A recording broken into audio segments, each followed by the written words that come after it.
বীর চট্টলা টিভি। আসসালামু আলাইকুম। বীর চট্টলা টিভি থেকে আমন্ত্রণ জানাচ্ছি। আমি তানিশা সুলতানা আফিফা।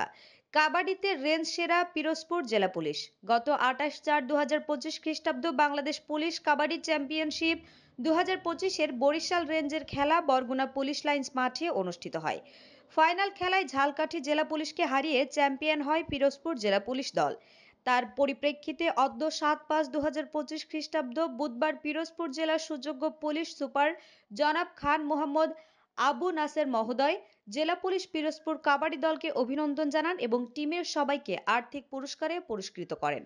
পিরোজপুর জেলার পুলিশের সুপার জনাব খান মোহাম্মদ আবু নাসের মহোদয়ের একান্ত তত্ত্বাবধানে আইন শৃঙ্খলা রক্ষার পাশাপাশি খেলাধুলার সার্বিক উন্নতি বিধানে প্রয়োজনীয় সকল পদক্ষেপ গ্রহণ করা হয়ে থাকে। কাবাডি খেলায় রেঞ্জ চ্যাম্পিয়ন হওয়ার কারণে পিরোজপুর জেলা পুলিশের সকল সদস্য গর্বিত ও উজ্জীবিত।